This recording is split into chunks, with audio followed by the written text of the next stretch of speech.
y flores.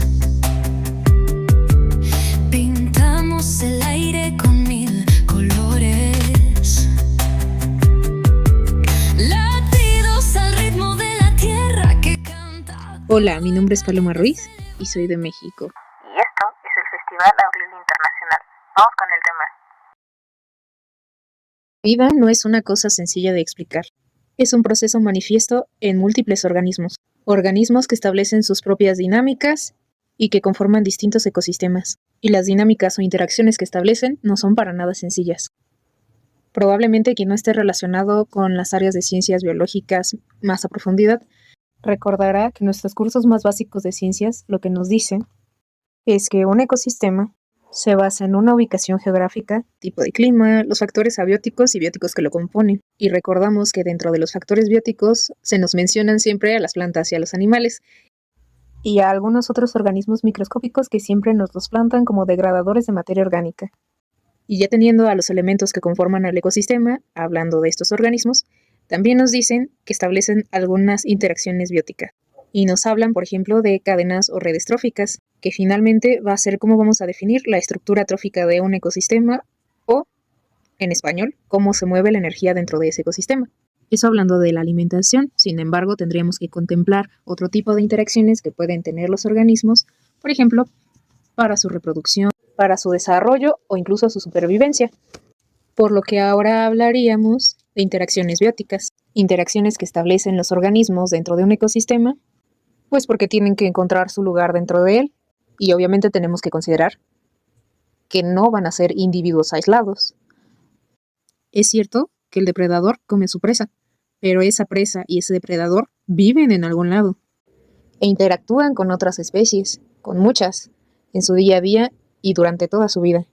Hablemos, por ejemplo, de forma hipotética de una comunidad que existe dentro de un ecosistema.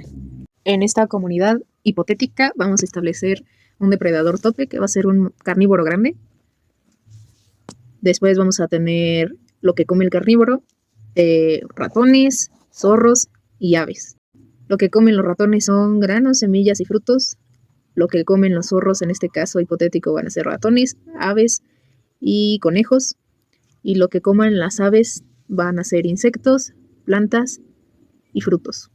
Los insectos van a tener un papel importante porque van a actuar como polinizadores de las plantas, o también a lo mejor comen carroña y entonces les ayudan a los microorganismos a tener más accesibles los nutrientes, ¿no?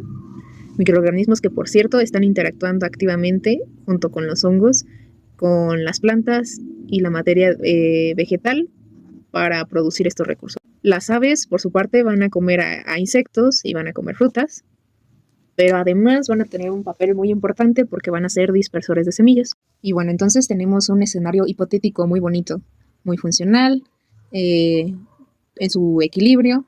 Obviamente unos se comen a otros, pero pues es la dinámica normal. Y como ya dije, existen en su equilibrio. Pero desgraciadamente el mundo ya no es así de perfecto. Así que vamos a poner algunos obstáculos en el camino para este escenario hipotético tan bonito que hemos planteado. Primero, caza y comercio ilegal de especies. ¿Para qué se cazaría o se comercializarían ilegalmente ciertas especies? Los motivos, pues, son variados, desde la alimentación hasta el ego mismo. ¿Cómo nuestro escenario hipotético va a tener un impacto la caza y la comercialización ilegal de especies? Pues, supongamos que se caza excesivamente a nuestro depredador tope, ese carnívoro grande. ¿Por qué?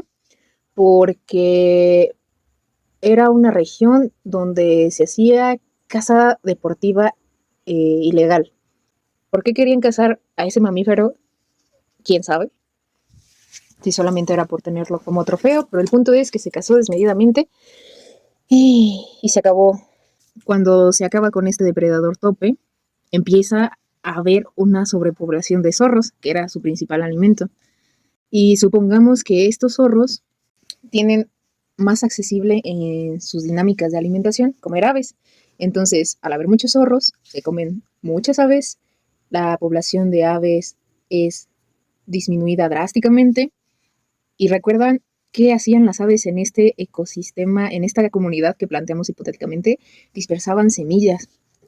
Así es que como ya no hay tantas aves, la dispersión de semillas decrece también.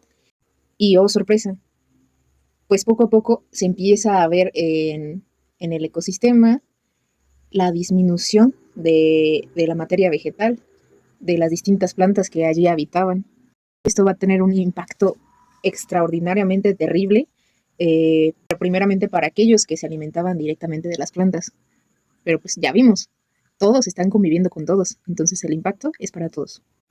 Otro escenario posible, otro gran enemigo que podría llegar a afectar nuestra comunidad sería el cambio climático. ¿Se imaginan que por el cambio climático cambia la temporada de lluvias o disminuye el nivel de precipitaciones? Se intensifica el calor y otras cosas que en realidad ya nos han tocado a nosotros vivir. ¿Y qué pasa con eso? Pues la temporada de lluvias afecta directamente a la vegetación del lugar. Entonces, supongamos que esto lo que llevó a que sucediera, sobre todo fue la pérdida de sustrato vegetal, lo que conlleva a que muchos roedores, por ejemplo, en esta dinámica que establecimos, se van a quedar sin comer o van a morir, ya no van a ser alimento de otros organismos, muchas aves se van a quedar sin hogar y va a ser otra cosa que ya no van a poder comer los zorros, ya no va a haber ratones, ya no va a haber aves así, drásticamente en el paso del tiempo cuando ya impactó así de fuerte. A lo mejor muchos otros organismos se mueren por el calor o por el frío, quién sabe, por la sequía, porque si bien es cierto que necesitan comer y que va a impactar en que ya no tengan ese acceso al alimento que va a ser las plantas para el caso de los herbívoros, ¿de dónde van a tomar agua si hay sequías?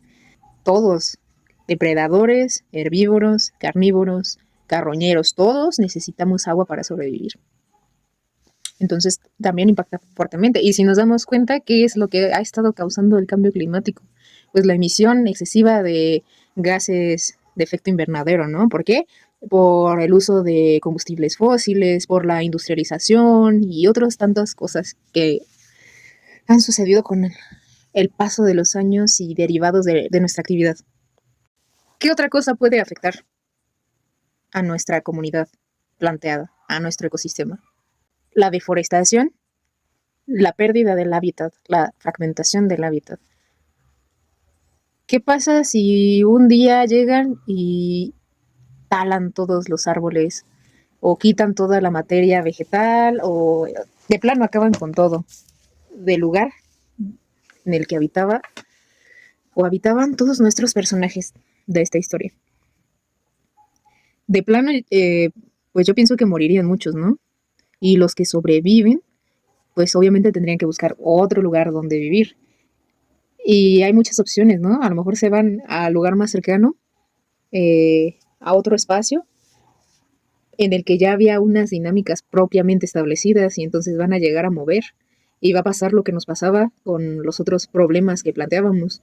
Le van a quitar su lugar a algún otro organismo o elemento de esas redes tróficas o de esas interacciones bióticas que había. Van a provocar distintos movimientos que tal vez sean difíciles de percibir a tiempo inmediato, pero a la larga se va a ver el impacto. O también lo que pasa muy a menudo, que de repente encontramos animalitos en zonas rurales o urbanas. Han visto videos de osos, felinos grandes intentando cruzar carreteras que no deberían de cruzar, pero es que las carreteras en primera instancia nunca debieron de estar allí.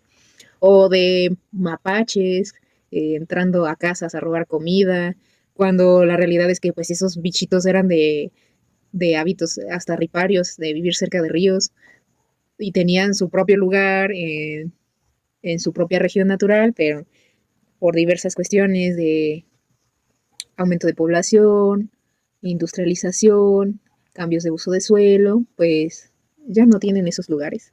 Ya vimos que es muy triste el escenario para todos estos personajes dentro de nuestro escenario planteado, pero ¿qué creen? También es muy triste el escenario para nosotros porque se me olvidó comentarles que dentro de esos organismos microscópicos que a veces no consideramos, También va a haber algunos parásitos y enfermedades que ronden de manera habitual por esos ecosistemas y comunidades ya existentes.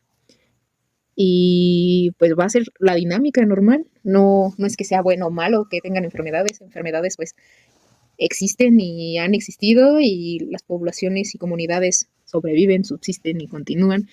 Pero al no ser parte de esta dinámica, cuando llegan a nosotros sí nos afectan.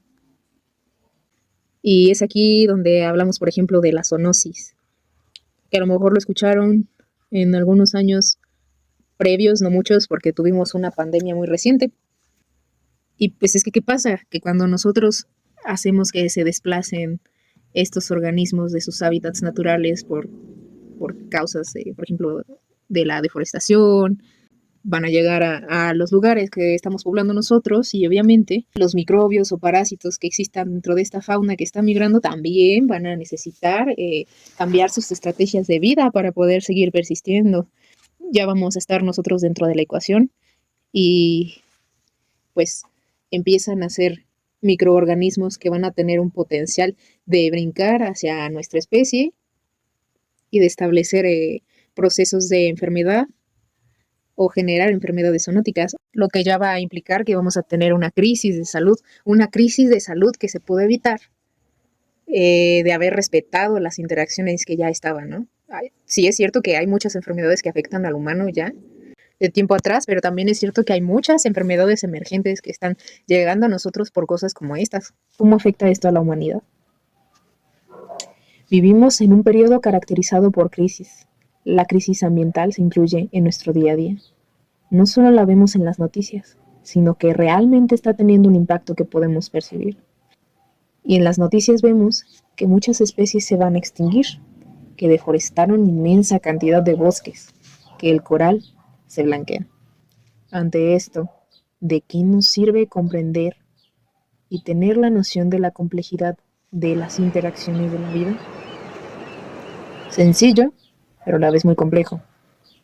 Al comprender el impacto que tiene que se pierda o adhiera cualquier elemento en estas dinámicas complejas, en estas redes de interacción que establece la vida en sus ecosistemas, humanamente deberíamos querer protegerlas. Estamos hablando de sistemas complejos, donde las interacciones no son aisladas. Un organismo no interactúa solo con otro organismo, sino que interactúa con distintas especies a lo largo de toda su vida. Interacciones múltiples que pueden tener un impacto en su espacio y en su hábitat. Es necesario conocer las interacciones entre especies, debido a que éstas nos van a relatar cómo funciona un ecosistema y cómo ese funcionamiento permite que se mantengan los servicios ambientales que presta este ecosistema. Servicios ambientales, me refiero, por ejemplo, a la generación de los recursos naturales que utilizamos en nuestro día a día para nuestras distintas actividades, la captura de carbono, la producción de oxígeno, entre otras, ¿no? Tenemos que ver qué impacto tienen las interacciones que estos organismos establecen entre sí. Como ya dije, pues es un sistema complejo. Los sistemas complejos son sistemas que incluyen múltiples variables interactuando, que vamos a conocer como un todo. Y por lo mismo, porque son un todo e influyen y repercuten unas sobre otras en sus diversas interacciones, no es tan fácil como decir. Qué bellas son las cotorritas argentinas que están poblando la ciudad. Se ve muy exótico. Deberemos de pensar qué efectos inmediatos tiene, no solo con nosotros y el hecho de que probablemente también ensuciarán el carro más fácilmente. ¿Qué especies se están desplazando? ¿Qué comen? ¿Y a qué le están quitando la comida, el espacio, el lugar, los recursos? ¿Y qué pasa con todos esos elementos desplazados? ¿Cuál es el impacto a gran escala? ¿Por qué llegaron aquí en primera instancia? No será tan fácil decir, está en peligro de extinción el mono araña. Más bien es ponerse a pensar, ¿qué papel juega el mono araña en el ecosistema? ¿Con qué elementos interactúa? ¿Y qué elementos interactúan con él? ¿Qué surge de estas dinámicas? ¿Cuál es el impacto que tiene en el entorno inmediato? ¿Y cómo eso tendrá un impacto global? Porque sí, lo tendrá.